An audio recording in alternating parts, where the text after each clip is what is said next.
তো এসআইআর এর final voter লিস্টে 2026 যাদের নাম ডিলিট হয়েছে তারা কিন্তু আবেদন করতে পারবেন। তিনভাবে আপনারা আবেদন করতে পারবেন। একটা ডিওর কাছে গিয়ে আপনারা অফলাইনে আবেদন করতে পারবেন, সেটা হলো একটি ড্রাফট লিখে বা চিঠি লিখে আপনাকে ডিওর কাছে গিয়ে অফলাইনে আবেদন করতে হবে। তার সঙ্গে একটা কথা মনে রাখবেন, ফর্ম 6 কিন্তু আপনাদের অবশ্যই ফিল আপ করতে হবে। অ্যাজ এ নতুন ভোটার হিসাবে ফর্ম 6 আপনাকে ফিল আপ করতে হবে, অথবা আপনারা অনলাইনে আবেদন করতে পারবেন যে আপনারটা পুনর্বিবেচনা করা হোক, যে আপনার নাম যে ডিলিট হয়ে গেছে। তো আজকের ভিডিওতে আমি সেটাই দেখাবো যে আপনারা অনলাইনে কিভাবে এই আবেদন করবেন এবং তার স্টেপ বাই স্টেপ আমি সম্পূর্ণ পদ্ধতি আপনাদেরকে দেখিয়ে দেবো। তাই জন্য একটি অনুরোধ, ভিডিওটি স্কিপ না করে অবশ্যই পুরো দেখবার চেষ্টা করবেন। চ্যানেলে যদি নতুন হয়ে থাকেন তাহলে অবশ্যই চ্যানেলটিকে সাবস্ক্রাইব করে পাশে রাখা বেল আইকনটি প্রেস করে নোটিফিকেশন অন করে রাখবেন, আর সবার সুবিধার্থে ভিডিওটি শেয়ার করবেন। তো চলুন শুরু করি। তো প্রথমত এর জন্য আপনাদের চলে আসতে হবে voters.eci.gov.in, আমি লিঙ্কটি ডিসক্রিপশন বক্সে দিয়ে রাখবো, এই ওয়েবসাইটে। এখানে এসে আপনারা ডান দিকে দেখতে পাচ্ছেন এখানে লগ ইন, আরেকটা আছে সাইন আপ। যদি আপনাদের লগ ইন করা না থাকে তাহলে প্রথমত আপনাকে এখানে লগ ইনে সাইন আপে ক্লিক করতে হবে। সাইন আপে ক্লিক করে এখানে আপনাকে মোবাইল নাম্বার ক্যাপচা দিয়ে আপনার নাম দিয়ে আপনাকে এখানে কন্টিনিউ করতে হবে। আপনার মোবাইলে একটু ওটিপি আসবে, তখন আপনি লগ ইন হয়ে যেতে পারবেন। আমাদের যেহেতু অলরেডি অ্যাকাউন্ট করা আছে তাই জন্য আমরা সরাসরি এখান থেকে লগ ইনে ক্লিক করছি। আমি এখানে মোবাইল নাম্বারটি দিয়ে দিচ্ছি, আর আমার এখানে ক্যাপচাটি যেটি দেখা যাচ্ছে ওপরে, ক্যাপচাটি পুট আউট করে আমি এখানে রিকোয়েস্ট ওটিপিতে ক্লিক করে ওটিপিটি দিয়ে আমি এখানটায় লগ ইন হয়ে যাচ্ছি। লগ ইন হয়ে যাওয়ার পর এখানে আপনারা আবার এই জায়গাটিতে চলে আসবেন। এখানটায় ডান দিকে আপনারা দেখতে পাচ্ছেন এখানটায় লেখা আছে সাবমিট অ্যাপিল। দেখুন এখানটায় লেখা আছে এই সাবমিট অ্যাপিল, আমাদের এই জায়গাটিতে ক্লিক করতে হবে। আমি এই জায়গাটিতে ক্লিক করছি। ক্লিক করার পর এখান থেকে আপনাদের নোটিশ রেফারেন্স নাম্বারটি দিতে হবে, অর্থাৎ আপনারা যখন হিয়ারিং হয়েছিল সেই হিয়ারিংয়ের জন্য আপনাদের কাছে যে নোটিশ এসেছিল ইয়ারোর মাধ্যম দিয়ে, সেই নোটিশের ওপরে একদম লেফট হ্যান্ড সাইডে দেখবেন একটি বড় নাম্বার আছে, সেটা হলো রেফারেন্স নাম্বার। সেই রেফারেন্স নাম্বারটি আপনাকে এখানটায় টাইপ করতে হবে, করে এখানটায় সার্চে ক্লিক করতে হবে। আমার এখানটায় রেফারেন্স নাম্বারটি দিয়ে আমি এখানটায় সার্চে ক্লিক করে দিচ্ছি। আর এখানে আরেকটি কথা, এই কাজটি যখন আপনারা করবেন অর্থাৎ সাবমিট অ্যাপিল যখন করবেন তখন অবশ্যই মনে রাখতে হবে যে আপনার ভোটার কার্ডে যা নাম আছে এবং আধার কার্ডের নাম এই দুটো জানি সেম থাকে, কোনো রকম জানি মিসম্যাচ না হয়। আর অবশ্যই আধার কার্ডের সঙ্গে মোবাইল নাম্বার লিঙ্ক থাকতে হবে, নতুবা কিন্তু এই কাজটি আপনি করতে পারবেন না। তাই জন্য এটি মাথায় রেখে তারপর এখানে অনলাইনে সাবমিট অ্যাপিল করবেন। সার্চে ক্লিক করে দেওয়ার পর এখানটা আপনাকে আপনার নামটি দেখাবে, এখানটা আপনার এপিক নাম্বারটি দেখাবে। আমরা নিরাপত্তার কারণে এগুলোকে ব্লার করে রেখে দিচ্ছি। প্রথমত আপনাকে এখানটায় আপনার মোবাইল নাম্বারটি এখানটায় লিখে দিতে হবে, এখানে মোবাইল নাম্বারটি লিখে দিতে হবে। এখানটায় আপনার সম্পূর্ণ যে অ্যাড্রেস সে ফুল অ্যাড্রেসটি এখানটায় টাইপ করে দিতে হবে।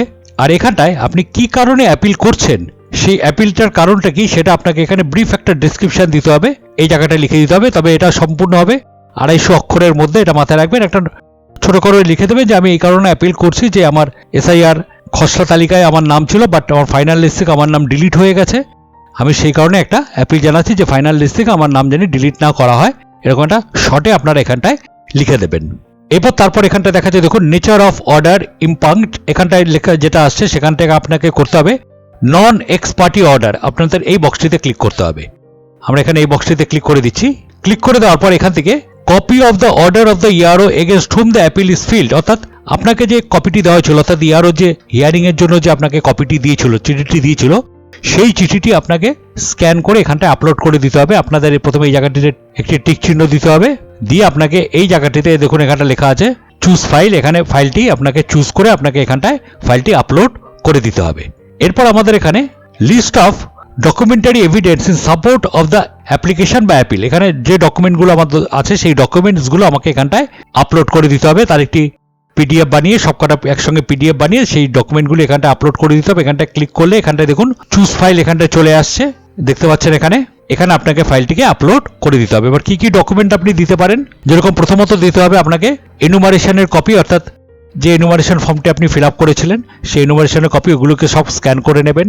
আপনার আধার কার্ড, আপনার প্যান কার্ড, তারপরে আপনার এমপি যদি কোনো সার্টিফিকেট থেকে থাকে, এবং আপনাদের যে 11-12টি ডকুমেন্টের কথা বলা হয়েছিল একদম প্রথম দিকে, আমরা এই নিয়ে অনেকই ভিডিও বানিয়েছি। তার মধ্যে যে ডকুমেন্ট আপনার কাছে আছে সেই ডকুমেন্টগুলো আপনাকে এখানটায় স্ক্যান করে করতে হবে। যদি আপনার বার্থ সার্টিফিকেট থাকে বা ব্যাংকের পাসবই থাকে বা জমির দলিল থাকে, ব্যাংকের পাসবই, এগুলো হলে সবসময় মনে রাখবেন 1987 সালের আগে হতে হবে।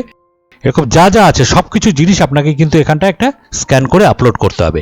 এরপরে যেটা আছে সেটা হলো এখানে reason grounds for filling the appeal, এবং কী কারণে আপনি কোন গ্রাউন্ডে আপনি অ্যাপিলটি করছেন সেই গ্রাউন্ডটি এখানে ফিল আপ করতে হবে। যেরকম মনে করা যাক আমরা যদি এখানটা লিখে দিই, এটা আপনারা শর্টে লিখে দেবেন 250 ক্যারেক্টারের মধ্যে, অক্ষরের মধ্যে, যে আমার বাবা মার নাম হয়তো 2002 সালের ভোটার লিস্টে ছিল, তা সত্ত্বেও আমার নাম এখান থেকে ডিলিট হয়ে গেছে, তাই জন্য আমি এখানে অ্যাপিল করছি। বা আপনার ঠাকুরদা ঠাকুমার নাম ছিল কিন্তু তা সত্ত্বেও আমার নাম এখানে ডিলিট হয়ে গেছে, আমি এখানে লিঙ্ক হিসাবে দেখিয়েছিলাম, সেই কারণে আমি অ্যাপিল করছি। বা আপনার নাম হয়তো 2002-তে ছিল না কিন্তু আপনার নামটি ডিলিট করে দিয়েছে, তার জন্য আমি ডকুমেন্ট প্রোভাইড করেছিলাম, তা সত্ত্বেও আমার নামটি ডিলিট হয়ে গেছে, কিন্তু তাই জন্য আমি আবার অ্যাপিল করছি যে আমারটা ভালো করে আবার বিবেচনা করে দেখা হোক। এরকম একটা ডেসক্রিপশন আপনারা এখানটায় লিখে দেবেন। আর এখানটায় লেখা আছে দেখুন রিলিফ সাউথ, এখানটা আপনাকে লিখতে হবে যে আপনি কি চাইছেন, অর্থাৎ আপনি যেটা চাইছেন সেটা এখানটা লিখে দেবেন, যে আপনি কি বিচার চাইছেন সেটা এখানটা লিখে দেবেন, যে আপনি চাইছেন যে আপনার বিষয়টি বিবেচনা করে আপনার যে নাম ডিলিট হয়ে গেছে এসআইআর ফাইনাল লিস্ট থেকে,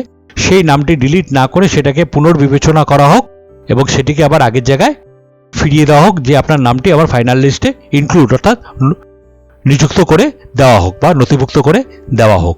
এটা আপনারা চাইছেন সেটা এখানটায় লিখে দেবেন। অপারেটর হলো কী কারণে অ্যাপিল করছেন আর এখানে কি চাইছেন আপনি সেটা লিখে দেবেন। এবং সম্পূর্ণ নিচে এখানটা আপনার যে প্লেস অর্থাৎ যেখান থেকে আপনি অ্যাপিলটি করছেন সেই প্লেসের নামটি এই জায়গাটায় লিখে দেবেন। লিখে দেওয়ার পর এখান থেকে নিচে যে সাবমিট বাটন আছে সেই সাবমিট বাটনে আপনাকে ক্লিক করতে হবে। তাহলে এই পদ্ধতিতে আপনারা অনলাইনে অ্যাপিল করে দিতে পারবেন, যেটা আমরা গিয়ে ডিও অফিসে গিয়ে আমরা লাইন দিয়ে বা বিডিও অফিসে গিয়ে আমরা লাইন দিয়ে করছি, সেটা আপনারা অনলাইনেও করতে পারবেন। দুটো পদ্ধতিতে করা যাবে, একটা হলো ডিও অফিসে গিয়ে আপনারা চিঠি লিখে আপনারা অ্যাপিল করতে পারবেন বা অনলাইনে এরকম অ্যাপিল সাবমিট করতে পারবেন, তবে এর সঙ্গে আপনাকে ফর্ম 6 আবার একটা ফিল আপ করেও রাখতে হবে, এটা সবসময় মাথায় রাখবেন। এবং আফটার অ্যাপিল হয়ে যাওয়ার পর আপনারা যদি চান যে আপনি যে অ্যাপিলটি করেছেন আপনি সেই স্ট্যাটাসটি ট্র্যাক করবেন, তখন এখান থেকে দেখুন ট্র্যাক অ্যাপিল, আমরা যদি এখানটায় চলে আসি এই জায়গায় লেখা আছে দেখুন ট্র্যাক অ্যাপিল, এই ট্র্যাক অ্যাপিলে আপনাকে ক্লিক করতে হবে। ট্র্যাক অ্যাপিলে ক্লিক করলে এখানে অ্যাপিল যে করেছেন তার একটা আইডি দেবে, সেই আইডি দেবে। এখান থেকে আপনাকে প্রথমে স্টেটটি সিলেক্ট করতে হবে, এখানে ওয়েস্ট বেঙ্গল। এখানে অ্যাপিল যে করেছেন সেই অ্যাপিলের আইডি একটা আপনাকে, যখন আপনি অ্যাপিলটা সাবমিট করবেন যে আইডিটি আসবে সেই আইডিটি আপনাকে এখানে করে আইডিটি দিলেই আপনার যে অ্যাপিলটি করেছেন সেই অ্যাপিলের স্ট্যাটাস কি অ্যাকশন নেওয়া হয়েছে সব কিছু এখানটা ডিটেলস আপনাকে এখানটায় দেখিয়ে দেবে। তো আশা করি ভিডিওটি আপনাদের প্রত্যেকেরই কাজে লাগবে, তাই জন্য একটি অনুরোধ, চ্যানেলে যদি নতুন হয়ে থাকেন তাহলে অবশ্যই চ্যানেলটিকে সাবস্ক্রাইব করে দেবেন আর ভিডিওটিতে অবশ্যই একটা লাইক আর কমেন্ট করে দেবেন। ধন্যবাদ।